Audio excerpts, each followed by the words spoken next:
네, 오늘 에베소서 6장 10절에서 24절의 말씀으로 우리가 영적 전쟁이라는 제목으로 하나님의 은혜의 말씀을 나누도록 하겠습니다. 제가 예전에 아마 이 얘기를 한 적이 있는데 언제 주일 예배 때 했는지 금요기도 때 했는지 기억이 안 납니다. 그런데 저도 박한수 목사님이 설교하시는 것을 들을 때 그 목사님이 설교 때 어떤 책의 내용을 예화를 들어서 이렇게 사용을 하셔서 얘기를 하시더라고요. 그게 기억이 나는데 제가 좀 시간이 지나서 내용이 조금 이렇게 변형되었을 수도 있지만 그거 상관없습니다. 어차피 실화는 아니니까 말이죠. 그러니까 그 예화를 한번 들려드리도록 하겠습니다. 그 어떤 어머니와 아들이 있었어요.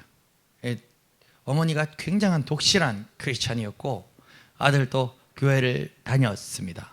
근데 아들이 어떻게 다른 지역으로 이제 이렇게 직장에 취업을 했는지 하여튼 어머니와 조금 다른 동네에 살게 되었고 아들은 이제 어머니와 다른 교회 다니게 된 것이죠. 그런데 어느 날 이 아들이 그렇게 다른 지역에 살게 된 것이죠. 그런데 어머니가 신앙생활하던 교회와 아들이 다니는 교회의 분위기는 좀 사뭇 달랐습니다. 어머니가 신앙생활하는 교회는 밤낮 부르짖어 기도하며 기도에 불이 꺼지지 않는 그런 교회였고 아들은 도심지에 있는 좀 심플하고 젠틀하고 그런 교회를 다녔는지 아주 마치 제가 누구가 대화를 할 때 그런 얘기를 했거든요. 제가 미국에 잠깐 가서 그 한인교회들을 이렇게 둘러본 이야기를 하면서 저도 이제 유학을 하는 게 맞는 것인가라는 질문을 가지고 미국에 갔었을 때 깜짝 놀라고 충격을 받았던 게 미국에서 한국으로 목회를 배우려면 유학을 오면 왔지 미국으로 목회를 배우러 유학 갈 필요는 없겠다라는 확신을 가졌습니다. 물론 사람마다 다르겠죠. 근데 저희 경우는 그렇다는 것이에요. 왜냐하면 미국의 한인교회들이 너무 쉽게 말하면 약한 거예요. 근데 충분히 이해는 되더라고요. 생각해보니까 한국에서 내가 불교였어요. 불교 신자예요. 근데 내가 미국에 이민을 갔어요. 그러면 그 사람은 어딜 나간 줄 아십니까? 교회를 다니게 됩니다. 왜냐하면 미국에서 한인이 그들의 그 커뮤니케이션을 유지하면서 살기 위해서는 교회란 것은 자기 원래 종교가 어땠든 상관없이 그 지역의 교회를 갈 수밖에 없어요. 내가 미국에 가서 한인들이 도움을 받아야 자리를 잡고 성장할 거 아닙니까? 근데 미국은 한국 사람들이 다 교회를 다닌단 말이에요.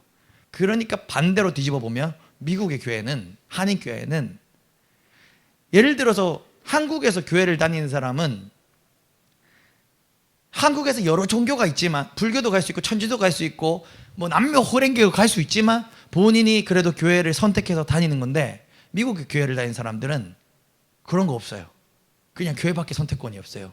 그러니까 자기 신앙심이 없어도 그 사업을 위해서 미국 사회에 정착하기 위해서 한인 그 커뮤니케이션에 들어가기 위해서 한인 교회를 나갈 수밖에 없다는 거예요. 그러니까 그 신앙의 모습들이 얼마나 이렇게 널널하겠습니까? 근데 제가 오늘 드리는 예화도 이 아들이 출석한 그 교회가 도심지에 있는 이렇게 아주 그런 교회였는지 이 믿음이 좀 헐랭헐랭한 이런 사람들이 모인 교회였더라 이거죠.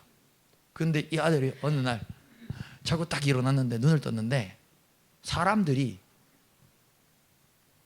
도시의 사람들이 한 3분의 1인가 반틈이 없어져 있는 거예요.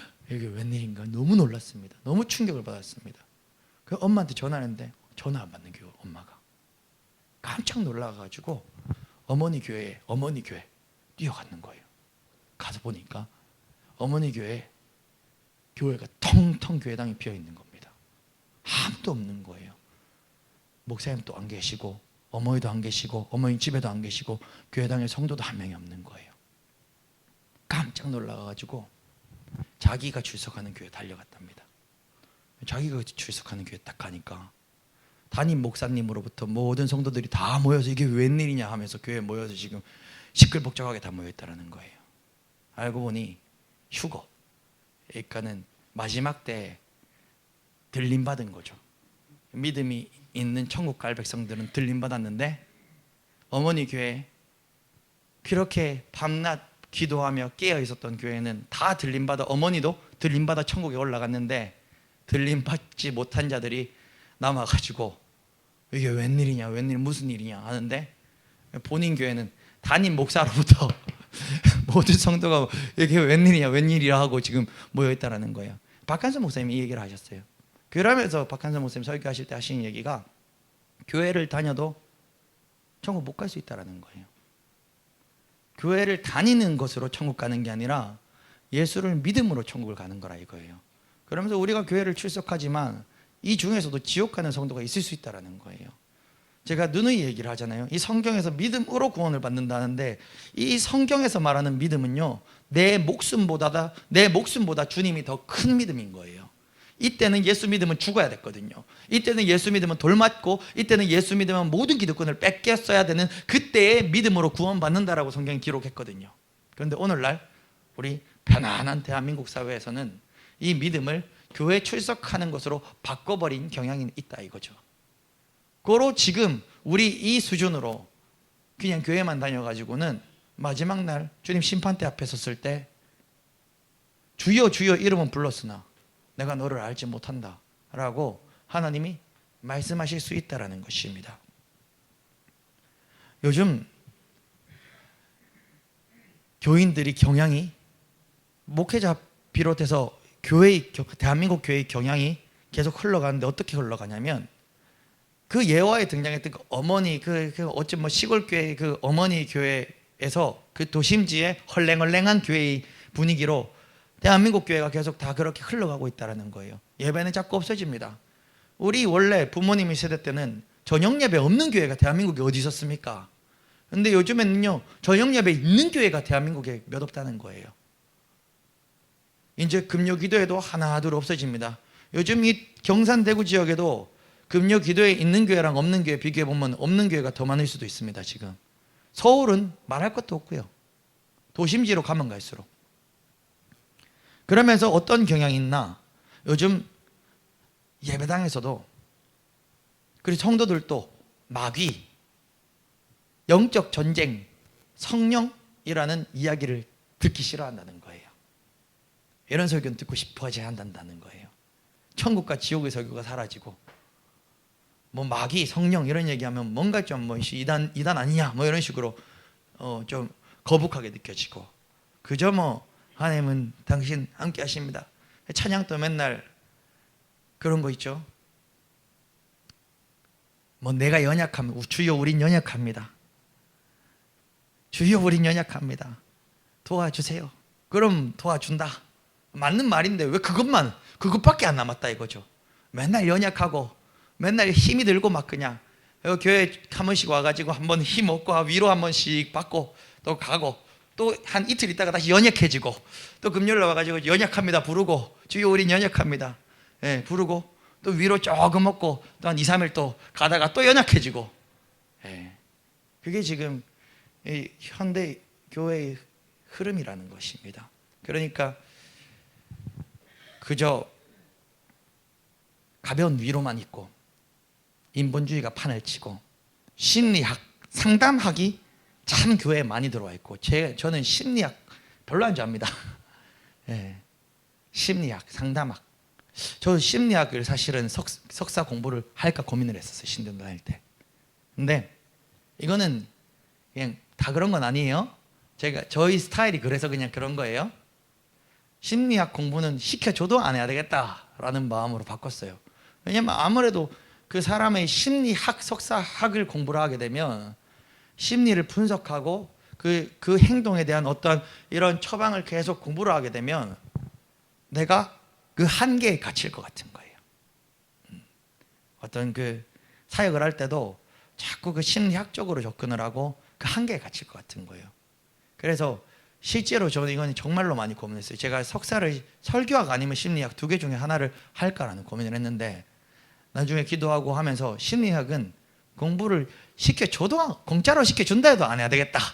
왜냐하면 저는 불가능을 가능케 하는 말도 안 되는 주님의 능력의 손길을 더욱더 신뢰하고 경험하며 나아가고 싶은데, 내가 어쨌든 이 사람의 저 사람을 예를 딱 봤을 때 저 사람 조현병이구나, 심리학적으로. 그러면 그 처방은 내가 그냥 이런 약을 써야 된다든가 아니면 이런 식으로 접근해야, 자꾸 거기에 갇힐까 봐. 제가 그 한계를 아예 몰라버리면 한계가 안 생기잖아요. 아예 몰라버리면. 그렇다고 저처럼 하는 게 옳은 건 아닙니다. 저는 좀 극단적인 사람입니다. 예, 그거는 저 잘 알고 있어요. 심리학 하시면서 목회 잘 하시는 분들 많아요. 예, 근데 저희 스타일은 그렇다는 거예요.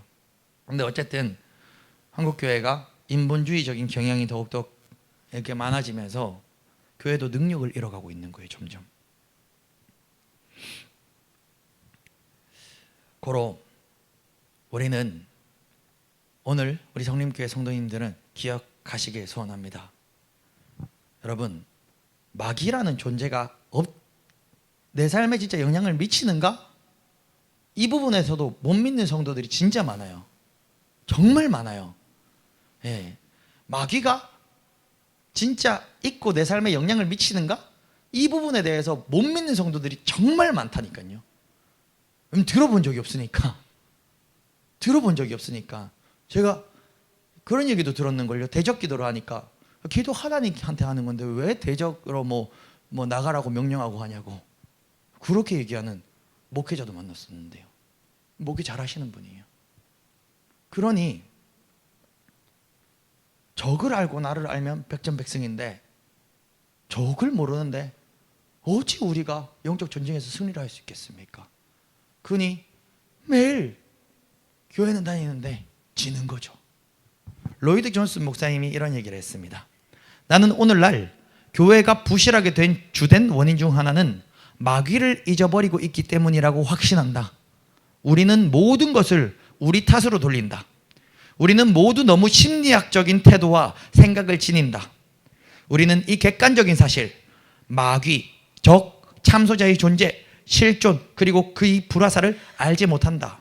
그리고 로이드 존슨 목사님은 이것이 교회가 부실하게 된 주요 원인이라고 얘기를 하시는 거예요. 세계적인 목사님입니다. 그러니 어떤 성도가 헛소리를 자꾸 해요. 그러면 제가 심리학을 공부하면 저 사람은 조현병이구만. 저거는 약을 써서 이렇게 해야 돼. 마귀의 존재를 모르며. 근데 영적 전쟁을 알고 마귀의 존재를 안다면 저 사람은 지금 귀신 들렸구나. 무조건 어떤 상황을 보고 무조건 귀신 들렸다, 무조건 정신병이다 가릴 수가 없어요. 사람마다 다르겠죠. 그게 영적으로 깨어있으면 그걸 판단하고 그에 맞게 사역을 감당할 수 있지 않습니까? 고로 우리는 깨어있어야 되는 것입니다.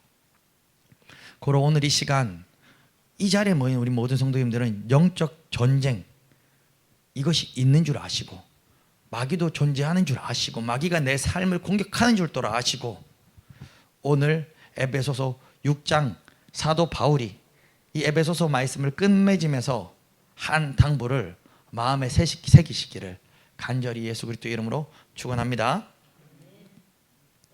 오늘 에베소서 6장에서도 이 에베소서 말씀을 끝맺으며 마지막 영적 전쟁을 승리할 것을 사도 바울은 당부하고 있습니다. 그러면서 오늘 본론으로 들어가자면 첫 번째, 우리의 씨름은 혈과 육을 상대하는 것이 아닙니다. 혈과 육을 상대하는 것이 아니다. 우리 11절 말씀 함께 읽어볼까요? 6장 11절입니다. 시작.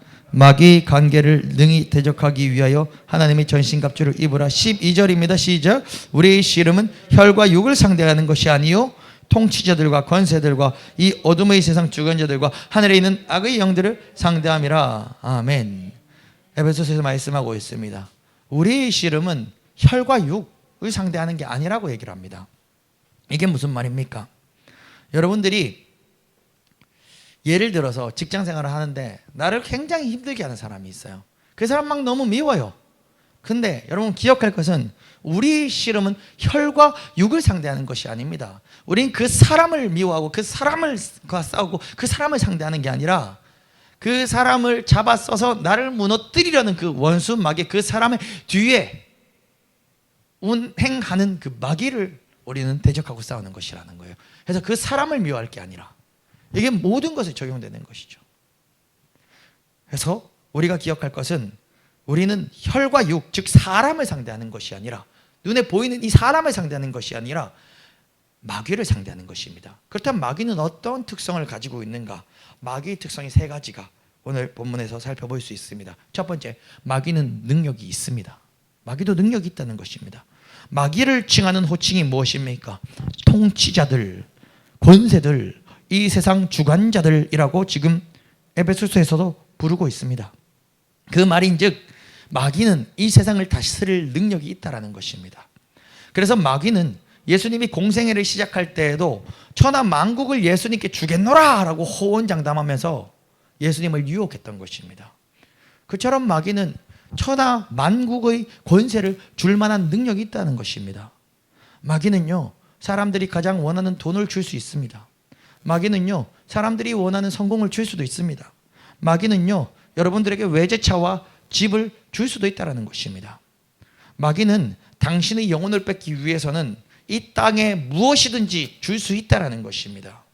우리는 마귀도 이 세상을 통치하는 권세가 있다는 사실을 기억해야 합니다. 두 번째, 마귀는 어떤 특성이 있는가? 마귀는 참으로 악합니다. 여러분, 권세라는 것은요, 중립적인 것입니다. 여러분, 돈은 중립적인 것입니다. 여러분, 돈이 악합니까? 선합니까? 돈을 선하게 쓰면 선한 거고 돈을 악하게 쓰면 악한 것이죠. 그처럼 권세도 중립적인 것입니다. 권세도 선하게 쓰면 선한 것이요, 악하게 쓰면 악한 것입니다. 그러나 원수 마귀들은 그들이 가진 권세를 건설적으로 쓰지 않고 파괴적으로 쓰는 것입니다.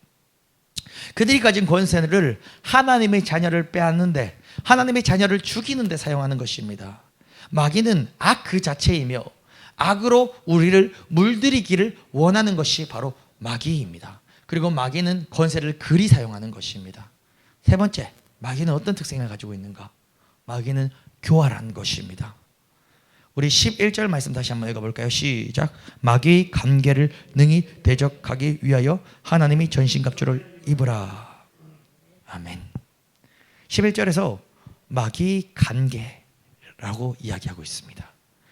마귀의 관계, 마귀는 즉 관계에 능통한 자입니다. 여러분, 관계란 무엇입니까? 관계란 국어사전으로 치면 간산꾀라는 뜻이고, 좀 그냥 풀어서 설명을 하면 전술적 기민함과 교묘한 속임수를 펼친다는 것입니다. 우리 신천지도 관계를 펼치잖아요. 교회에 성도인 것처럼 들어와서 속이고 몇 년을 숨어 있다가 나중에 성도들을 싹 빼서 이단으로 데리고 가는 관계를 펼치지 않습니까? 마귀도 그런 관계를 펼친다는 것입니다. 여러분, 우린 트로이 목마 사건을 잘 알고 있습니다. 전쟁을 할 때 상대방 성문을 뚫을 수 있는 재간이 없는 것이에요. 우리 우크라이나 러시아 전쟁을 봐도 알다시피 공격하는 쪽이 2배, 3배가 더 힘들다는 거예요. 그러니까 만약에 공격하는 쪽이 병력이 2배, 3배가 더 많아야 된다는 거예요. 방어가 더 수월하다는 것입니다. 그것처럼 트로이 목마 사건은 무엇입니까? 전쟁을 하고 있는데 저 상대국의 성벽을 뚫을 수 있는 이 힘이 없는 거예요. 저 성벽을 뚫어야 상대방 군사들과 싸울 수 있는데 성벽 위에서 활을 자꾸 쏴대는데 무슨 수로 그 성벽을 뚫란 말이죠. 그러니 트로이 목마, 큰 목마상을, 엄청 큰 목마상을 우리가 졌습니다, 이거를 선물로 당신께 드립니다 하고 그 목마상을 상대편 나라에게 이렇게 줍니다. 그럼 상대편 나라는 군사가 오는 게 아니라 큰 목마상 선물이 오니까 성문을 열어서 그 목마상을 다 받았겠죠. 근데 그 목마 안에 누가 들어있었습니까? 군인들이 숨어 있었던 거예요. 그리고 밤이 됐습니다. 목마 안에 숨어 있던 군인들이 밤이 됐네 하고 싹 몰래 샥샥샥 나와가지고 성벽으로 뛰어가서 성문을 열어버립니다. 그러면 그 목마를 선물해줬던 그 나라 군인들이 성벽이 이제 열렸으니까 그 밤에 그 성벽으로 파도 치듯이 막 몰려 들어오는 것입니다. 그러면 이제 3배가 더 많아야 그 나라를 이길 수 있는 게 아니라 똑같은 병력이 돼서 이미 성문이 뚫려버렸으니 그 나라를 정복할 수 있는 것이죠. 트로이 목마 사건. 근데 원수 마귀의 관계가 바로 그러하다는 것입니다. 원수 마귀의 관계는요, 우리가 알 수 있게 오질 않아요. 나보다 약한 상대라고 우리가 얕잡아 보더라도 그 상대방의 관계에 당하는 순간 우리는 한순간에 무너지는 것입니다. 마귀가 바로 그러한 트로이 목마 작전에 능한 자이고 마귀가 바로 그러한 관계에 능통한 자입니다. 마귀는 빛보다 어둠을 좋아합니다. 그래서 마귀는요, 공개적으로 공격하는 경우가 오히려 드뭅니다. 마귀는요, 어둠을 틈타 공격하는 게 주 전략입니다. 그 말이 무엇입니까? 마귀는 어둠을 틈타 방심할 때 약점을 칩니다. 어떻게 해요? 광명한 천사로 마귀는 가장할 때가 참 많은 것이죠. 마귀가 뿔을 달고 왔을 때 넘어지는 성도 잘 없습니다. 근데 천사의 옷을 입고 다가올 때 많은 성도들이 넘어진다는 것이죠. 의심 없이 걸려 넘어진다는 것이죠. 또한 마귀는 어떠합니까? 위험한 이리입니다. 하지만 그 위험한 이리가 양의 모습으로 변장하고 그리스도의 양떼에 들어오는 것입니다. 마귀는 때로는 우는 사자처럼 다니기도 하지만 더 많은 때는 뱀처럼 간교하게 파고드는 경우가 더욱더 많습니다. 우리의 싸움은 혈과 육에 있지 않습니다. 여러분들 깨어 있으시길 소원합니다. 그래서 혈과 육을 보지 마시고 내 눈앞에 있는 사람과 싸우지 마시고 그 가정을, 그 관계를, 그 직장을 사로잡고 공중권세 잡은 자가 사로잡고 조종하는 그 마귀와 대적하여 싸우시기를 소원합니다. 그 관계 트로이 목마 작전을 간파하시기를 소원합니다. 그래서 여러분, 눈앞에 있는 사람을 미워해서는 안 됩니다. 그 사람을 장악하고 속이고 우리를 죽이려 드는 그 이면에 있는 마귀를 대적해야 되고, 쓰임받는 그 사람은 미운 사람이 아니라 불쌍한 사람인 거예요. 자기도 모르게 마귀한테 쓰임받고 있는 불쌍한 사람인 거예요. 예수를 모르니 마귀한테 쓰임받고 있는지 없는지도 모르는 불쌍한 사람인 거예요. 그리고 여러분들은 혈과 육에 있지 아니하는 그 싸움을 성령의 밝히 보여주심으로 보고 간파하시기를 소원합니다. 두 번째, 13절 함께 읽어보겠습니다. 시작.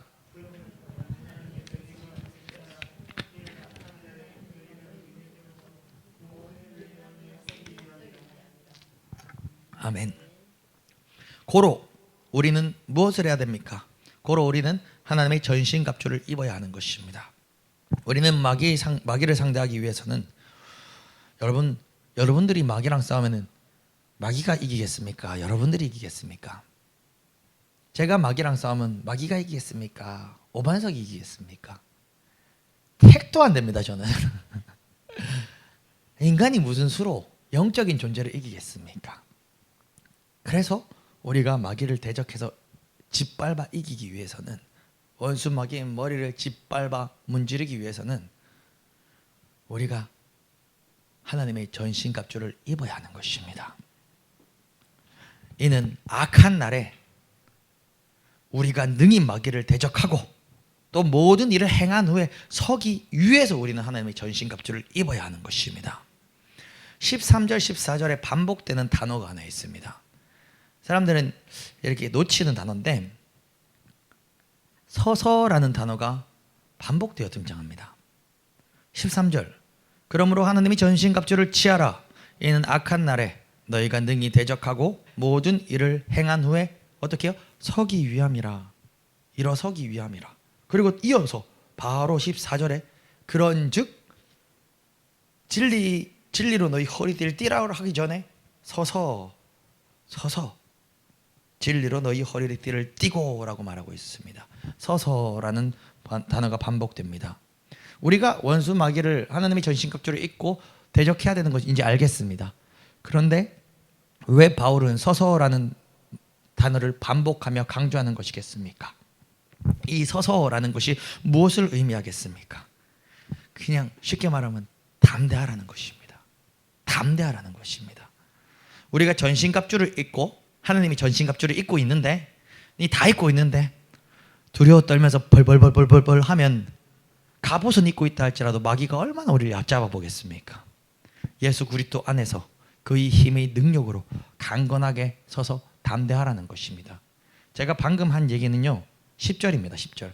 끝으로 너희가 주 안에서와 그의 힘의 능력으로 강건하여 지고 그 다음에 하나님의 전신갑주를 입으라 그럽니다. 그러니 오늘 설교에 하나님은 두 가지를 명령하는데 10절 주 안에서 그의 힘의 능력으로 내가 강건하여 지고, 두 번째 하나님의 전신갑주를 취하라는 거예요. 고로 서서 전신갑주를 입으라. 이 서서는 저는 이 10절에 주 안에서 그의 힘의 능력으로 강건하여졌기 때문에 담대하게 원수마귀 앞에서도 쫄지 말고 서서 전신갑주를 입으라 라고 여러분들에게 그냥 쉽게 해석해서 그렇게 말씀을 드리고 싶습니다. 이게 좀 복잡한데 그냥 쉽게 그렇게 말씀을 드리고 싶습니다. 여기서도 한 가지 가르쳐 드리고 싶은 것이 있습니다. 우리는 마귀를 대적하고 대적 기도를 해야 됩니다. 그런데 사역 현장에서요, 또 이런 성도, 반대로 이런 성도가 또 간혹 있는 것입니다.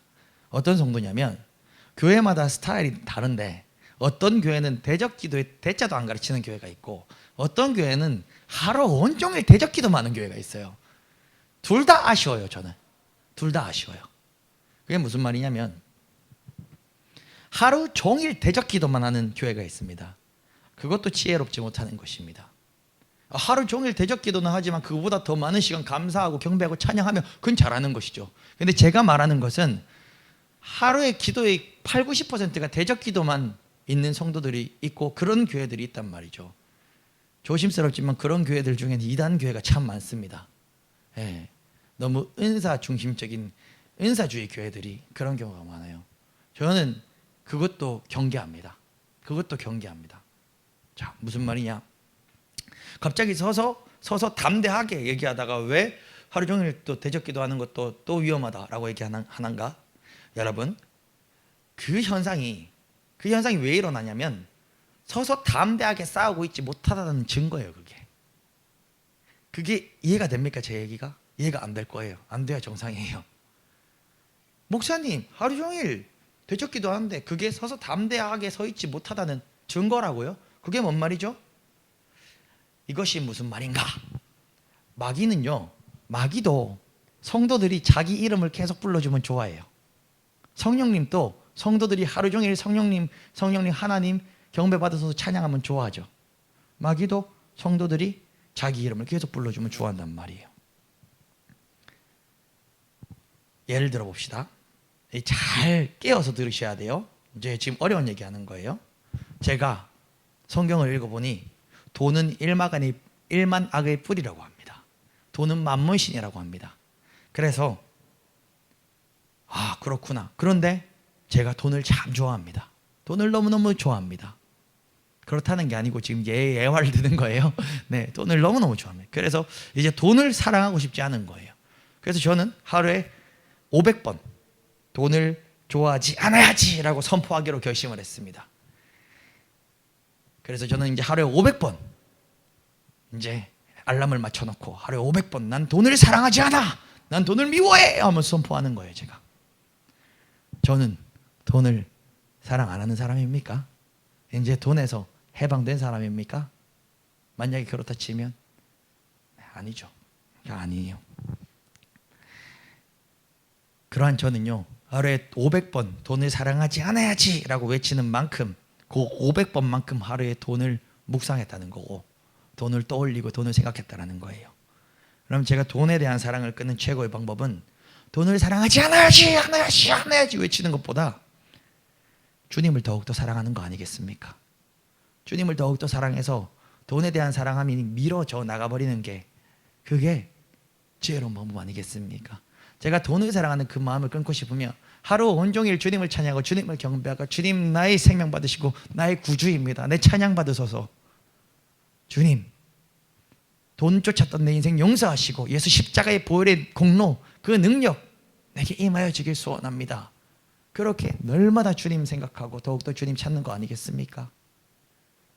그처럼 우리도 하루 종일 마귀만 생각하고 마귀만 대적하면 그것은 반대로 그리스도 안에서 담대하게 서 있지 못하다는 증거가 되는 것입니다.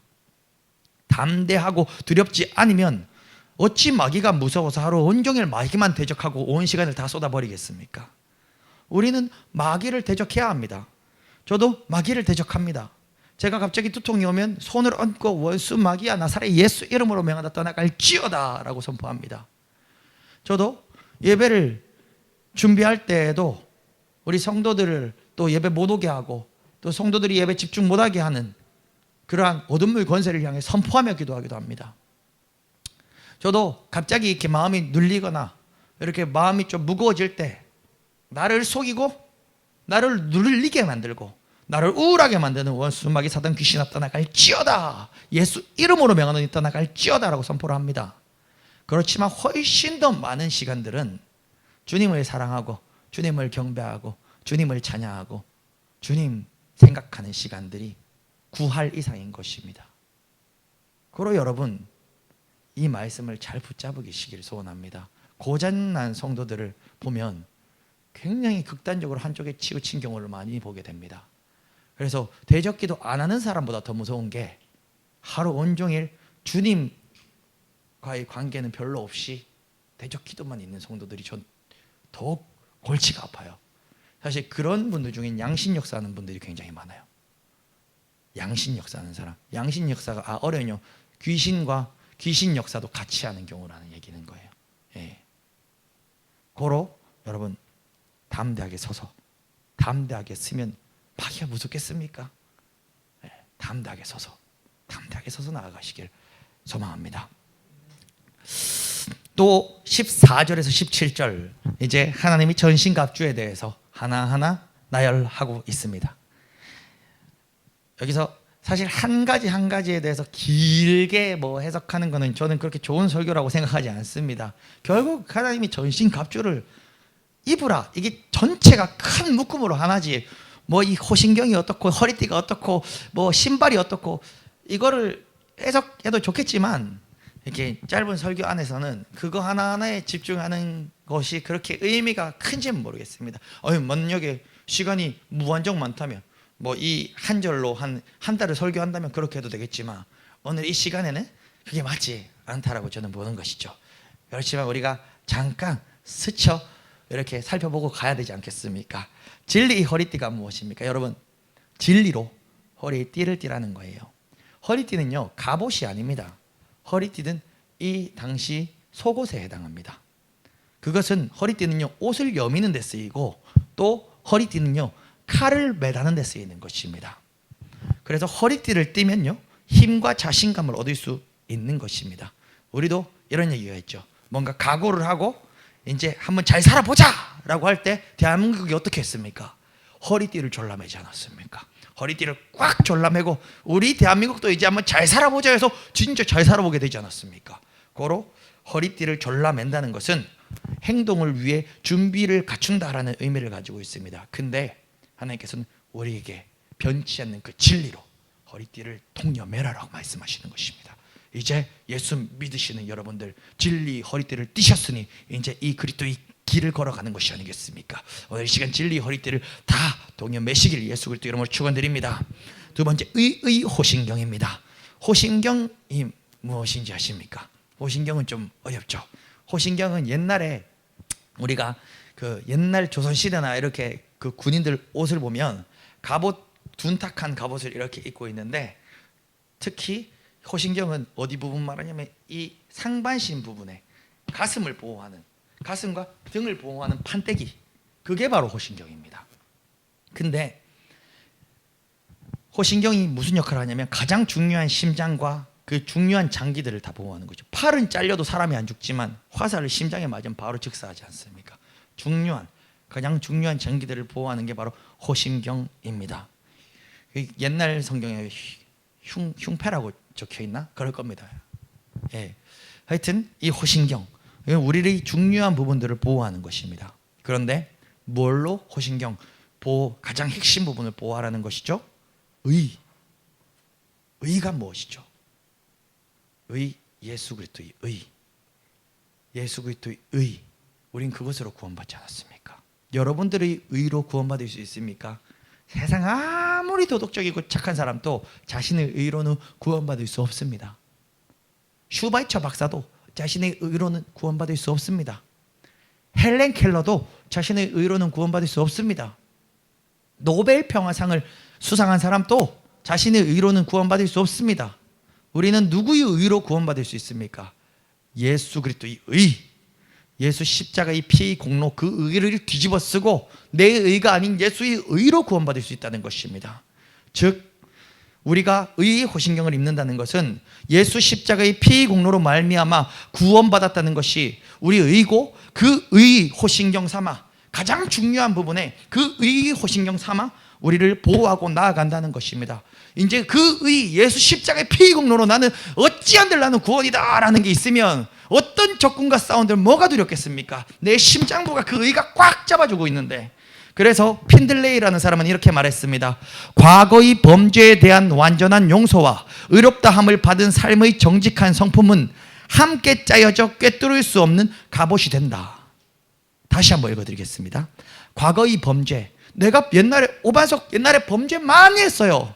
그런데 내 범죄함, 내 의로는 도저히 천국 못 가는데 예수의 의로 덧입혀져서 예수의 의로 씻김받아서 예수의 의로 나는 이제 천국 가는 것입니다. 그래서 핀들레이는 과거의 범죄에 대한 완전한 용서와 의롭다함을 받은 삶의 정직한 성품은 함께 짜여져서, 옷 짜듯이 막 짜여져서, 쇠가 막 짜여져서 더 이상 원수 마귀가 꿰뚫을 수 없는 갑옷이 된다는 것입니다.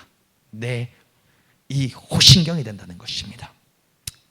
다음 세 번째, 평안의 복음이 준비한 것으로 신발 신으라 합니다.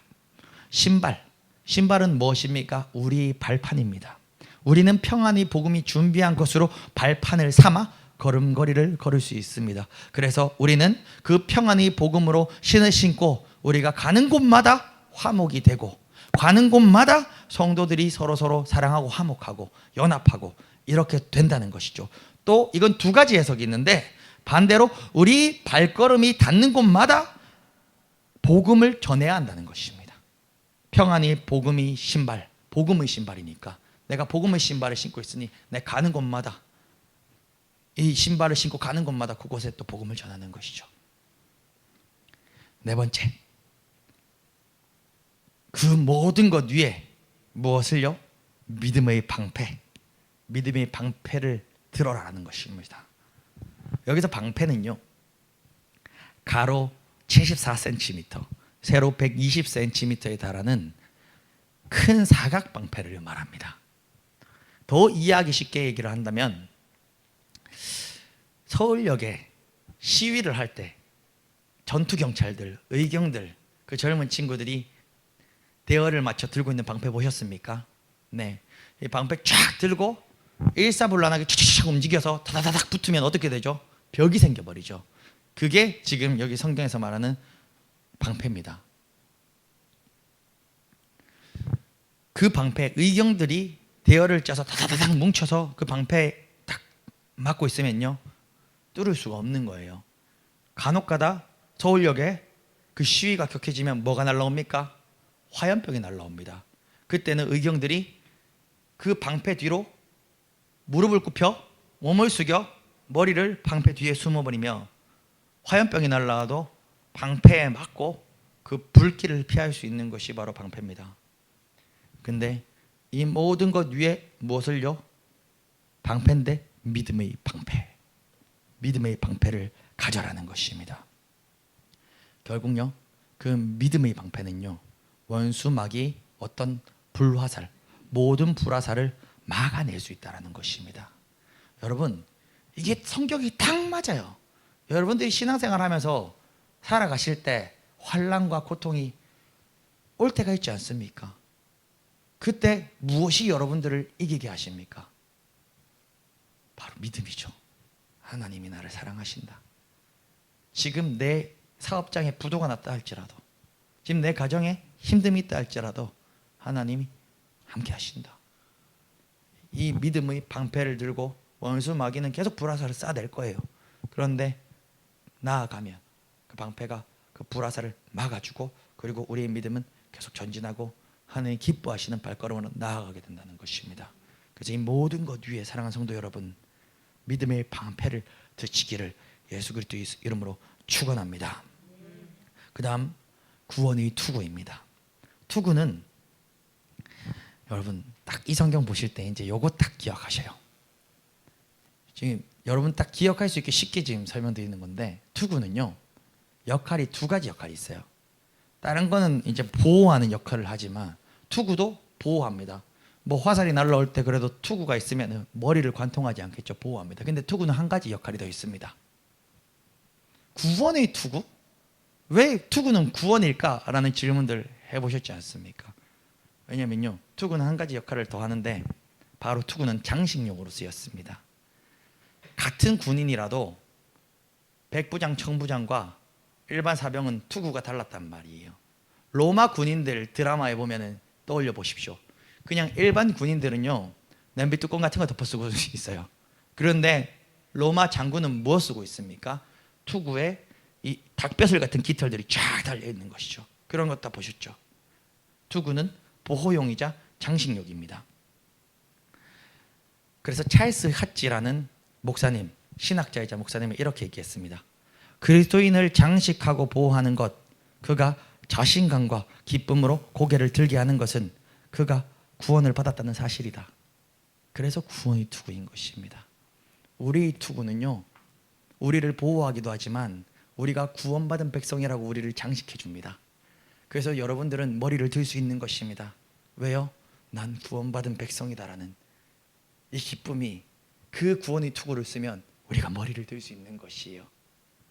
다른 사람들의 투구는 허름한데 우리 투구는요 금괴가 박혀 있고 멋진 깃털, 비단 깃털이 달려 있거든요. 무엇이죠? 구원받은 백성이다. 저기 하늘에서 봤을 때 저 투구를 쓴 저 아들은 구원받은 백성이다. 그 투구를 쓰고 우리는 담대하게 머리를 드는 것이죠. 원수 마귀 앞에서는 더욱더 담대하게 머리를 들고 우리 형제 자매 앞에서는 머리를 겸손하게 조아리는 것이죠. 그것이 바로 우리 그리스도인들이 발걸음이 아니겠습니까? 그 다음 6번째, 제가 참 좋아하는 성령의 검입니다. 여러분 축구를 좋아하십니까? 축구를 좋아하겠는 사람은 보니까 별로 없겠네요. 질문을 하고 이렇게 아차 아쉽네요. 근데 축구 해설하는 것을 들어보면 이런 말이에요. 해설자들이 경기 중에 네, 무슨 선수 잘하고 있습니다 하면서 최고의 수비는 공격입니다 라는 이런 얘기를 한단 말입니다. 이게 전쟁에도 동일한 것이에요. 우리가 전쟁을 하게 되면 그냥 우리가 계속 방어만 하고 있으면 원수 적군 상대방이 얼마나 우리를 얕잡아 보고 쉽게 말하면 쉽게 덤벼들겠습니까? 이번에 근데 러시아 우크라이나 전쟁 때도 우크라이나 계속 방어하다가 한번 우크라이나 어떻게 했습니까? 반대로 그 방어하는 지역이 아닌 그 위쪽 지역 러시아 땅을 치고 들어가 가지고 러시아가 서울의 면적의 3배 되는 만큼의 우크라이나한테 땅을 뺏겨 가지고 엄청 고전하고 고생을 하지 않았습니까? 그러면서 거기를 방어 공격하던 병력을 그쪽 방어하는 데 보내야 되니까 러시아가 우크라이나를 침공하는 그 속도가 늦어질 수밖에 없는 것이죠. 그래서 공격은 최고의 수비다라는 말을 하는 것입니다. 그런데 성령의 검, 즉 우리도 성령의 검으로 무장하여 원수 마귀를 공격한다면 이것은 우리에게 하나님의 전신갑주 칼이지만 최고의 수비가 되는 것입니다. 우리는 그렇다면 어떤 무기로 원수 마귀를 공격할 수 있겠습니까? 성령의 검입니다. 그것은 바로 성령의 검입니다. 그런데 그 성령의 검은 바로 하나님의 말씀이라는 것입니다. 이처럼 우리는 진리의 허리띠, 의의 호신경, 복음의 신, 믿음의 방패, 구원의 투구, 성령의 검으로 하나님의 전신갑주를 입어야 하는 것입니다. 그리고 하나님의 전신갑주를 입고 우리는 어떻게 해요? 원수 마귀를 대적해야 되는 것입니다. 또한 우리가 기억할 것이 있습니다. 이 말씀을 묵상할 때 반드시 함께 기억해야 되는 것은 하나님의 전신갑주를 입고 원수 마귀와 싸우라 하면 거기에 나가 참 많아요. 나. 그런데 하나님의 전신갑주는 하나님이 주신다라는 것이에요. 내가 하는 게 아니라 하나님이 주신다는 것이에요. 전신갑주의 주된 요점은 하나님께서 그것을 만들어 우리에게 제공하신다는 것입니다. 우리는 그래서 하나님이 주신 갑옷을 입고 하나님이 주신 무기를 들고 악의 권세와 싸워야 하는 것입니다. 그래서 우리의 기도는 주세요, 주세요, 주세요 하는 기도도 해야 되겠지만 우리 성도님들은 때로는 나사렛 예수 그리스도의 이름으로 명한다. 더러운 원수 마귀 사단 귀신을 떠나갈지어다. 왜냐면 하나님도 우리한테 뭐라 그랬어요? 하나님이 전신갑주 입고 싸우라 그랬잖아요. 그러니까 우리의 기도도 주세요, 주세요, 요거 주세요, 저거 주세요. 하나님 나 여기 아파요. 고쳐주세요 라는 기도도 해야 되겠지만 하나님은 우리에게 뭐라 했다고요? 전신갑주를 입고 네가 싸우라 그랬잖아요. 그러니 우리가 내 아픈 부분에 손을 얹고 나사렛 예수 그리스도의 이름으로 명한다. 더러운 원수 마귀 사단 귀신은 예수 이름으로 떠나갈지어다. 선포하시기를 소원합니다. 마지막 세 번째. 그렇다면 마지막으로 우리는 어떻게 하나님의 전신갑주를 입고 원수 마귀와 싸워 이길 수 있습니까? 구체적으로 하나님 전신갑주 입어야 되는 거 알겠습니다. 이제 이해는 되는데 그럼 구체적으로 어떻게 해야 되는 것이죠? 바로 17절과 18절 말씀입니다. 17절 18절 두 절 말씀 함께 읽겠습니다. 시작. 구원의 투구와 성령의 검 곧 하나님 말씀을 가지라. 모든 기도와 간구를 하되 항상 성령 안에서 기도하고 이를 위하여 깨어 구하기를 항상 힘쓰며 여러 성도들을 위하여 구하라. 아멘. 14절에서 17절까지 전신갑주에 대한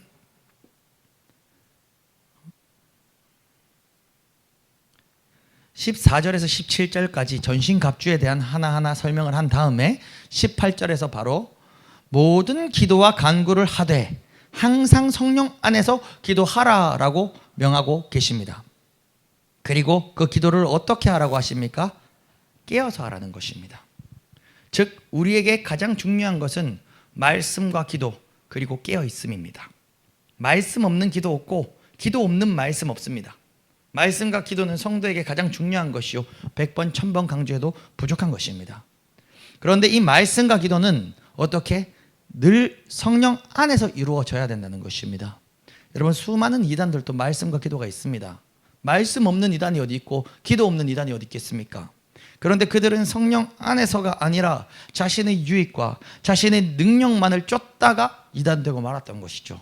그거로 우리는 말씀과 기도를 어디서요? 성령 안에서 늘 겸손하게 성령 안에서 우리는 그렇게 나아가야 되는 것입니다. 또한 우리 성도님들 중에 말씀과 기도가 없는 성도가 또 어디 있겠습니까? 그래도 우리 교회 다니는 사람들은 말씀 듣고 또 다 기도하지 않습니까?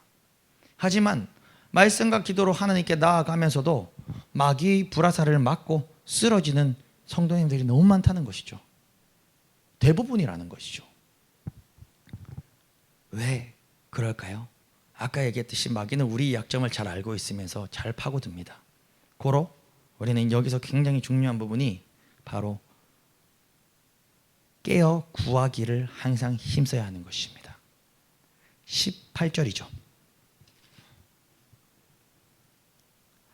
18절 모든 기도와 간구를 하되 항상 성령 안에서 기도하고 어떻게 해요? 이를 위하여 깨어 구하기를 항상 힘쓰며 깨어 있으라는 것입니다. 마가복음 14장 38절입니다. 예수님이 말씀하셨습니다. 시험에 들지 않게 깨어 있어 기도하라.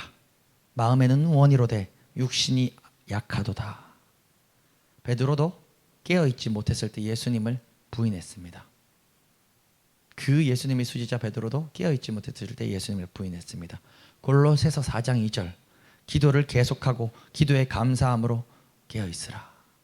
성경에서 깨어 있다, 깨어 있으라라는 말씀을 찾아보면요, 다 기도와 같이 붙어 있어요.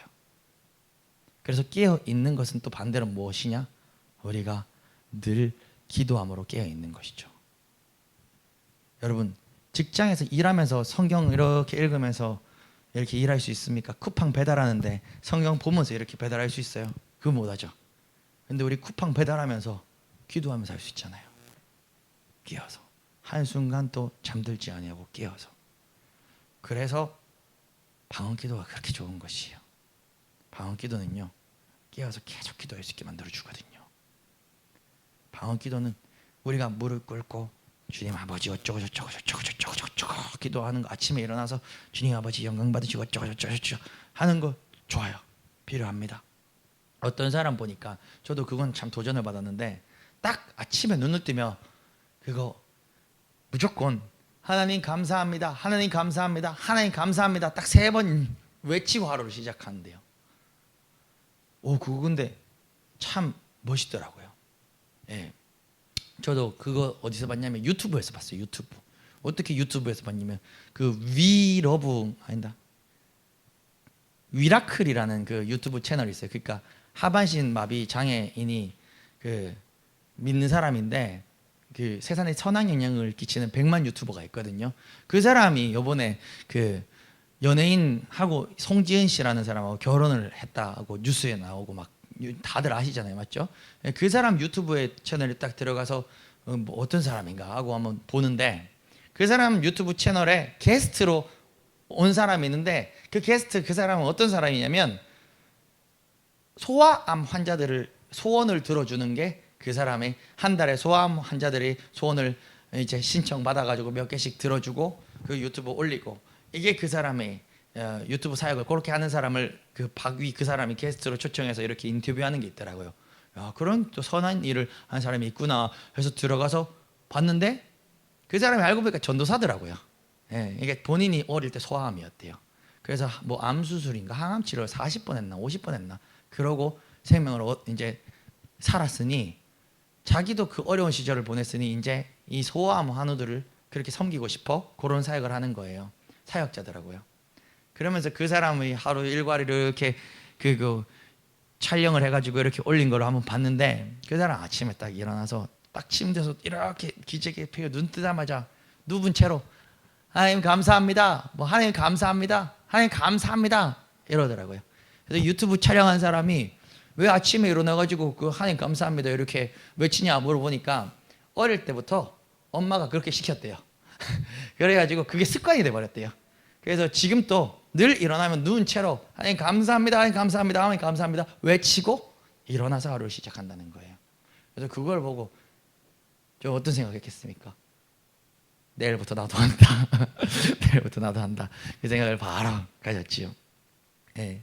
근데 제가 오늘 이 설교를 하면서 무슨 얘기를 하냐면 우리가 이렇게 아침에 일어나서 한 5분간 기도하고 하루를 시작하는 건 너무 이뻐요. 너무 귀중해요. 근데 여러분 그런 경험 있지 않습니까? 아침에 일어나서 5분 정도 기도하고 아니면 점심 때도 구별해서 한 10분 정도 무릎 꿇고 뭐 어디 직장에서 기도하고 저녁 때도 저녁밥 먹고 이제 큐티 할 때 또 한 30분 기도하고 그런데 저녁과 점심 사이에 오후 3시경에 직장에서 일할 때 누가 내 화나게 하면 에이씨 한 경험 다 있지 않습니까? 아침에 딱 하나님 감사합니다 3번 외치고 기도 딱 5분 하고 시작했는데 아침 10시 30분 경에 원래 간식 줘야 되는데 직장에서 오늘은 간식 없다 그러면 속에서 이 직장 옮겨야 되나 확 한 번씩 올라오지 않습니까? 그러니까 우리가 그렇게 구별해서 기도를 해도 순간순간 넘어진다고요. 근데 어떻게 해요? 항상 깨어있으래요. 항상 깨어있으면 그런 순간순간 넘어지는 혈기들 순간순간 넘어지는 그 틈을 노려 공격하는 불화살들 막을 수 있다는 거예요. 그러면 항상 깨어있는 건 무엇이죠? 계속 방언으로 기도하세요. 계속 방언으로 기도하세요. 계속. 그래서 저는 깨어있으라라는 말씀을 성경에서 찾아보면 기도랑 굉장히 같이 많이 나오는데 우리 사랑하는 성도님들이 항상 깨어서 어디서든 기도하시며 계속 하루를 지내시길 소원합니다. 저도 이 훈련을 하기 위해서 저 젊었잖아요. 옛날에 운전을 할 때 늘 찬양을 들으면서 운전을 했어요. 멜론 뭐 이런 거 한 달에 10,000원씩 내면서 그 이제 찬양을 마음껏 들으려고 10,000원씩 내면서 운전을 할 때면 늘 찬양을 틀고 운전을 했단 말입니다. 그런데 이제 찬양을 잘 안 틀어요. 찬양을 안 틀어. 오히려 다른 사람하고 같이 있으면 좀 어색하니까 찬양을 틀지 혼자 운전할 때 찬양 안 틉니다. 혼자 운전할 때는 방언으로 기도합니다. 찬양을 틀 필요도 없는 거예요. 방언으로 기도하는 거예요. 그리고 내가 부르는 거예요. 찬양은 내가 부르는 거예요. 늘 깨어있으면 꼭 방언 기도뿐만이 아니라 그 찬양할 수도 있고 방언 기도할 수 있고 늘 주님과 떨어지지 마세요. 그게 바로 깨어있는 것입니다. 그리고 마지막으로 여러분 18절에 보면 깨어 구하기를 항상 힘쓰며 그 다음에 마지막에 18절 끝에 뭐라고 나와 있죠? 여러 성도들을 위하여 구하라라고 하고 있는 것입니다. 여러 성도들을 위하여 구하라. 여러 성도들을 위하여 구하라. 여러분 아까 얘기했습니다. 의경들이 시위를 진압할 때 방패와 방패를 옆에 동료 의경들과 맞대어서 성벽을 만듭니다. 그런데 우리가 이렇게 뉴스를 보다 보면 한 번씩 어떤 어리버리한 의경 친구가 방패를 놓쳐가지고 시위대한테 끌려서 이렇게 넘어가는 경우를 본 적 있지 않습니까? 그럼 그 친구 어떻게 됩니까? 전치 4주 5주 실컷 쇠파이프로 두들겨 맞고 다시 돌아오는 거예요. 그게 무엇이냐? 여러분, 우리는요 한 명의 의경은 무리해서 이탈되면 지 아무리 그 방패, 믿음의 방패를 들고 있다 할지라도 시위대에게 끌려가 가지고 쇠파이프로 무차비 폭행을 당하는 것입니다. 고로 우리는 함께 모여 방패와 방패를 맞대어 서로가 서로를 연합하여 지켜낼 때 원수마귀 불화살을 효과적으로 막아낼 수 있는 것입니다.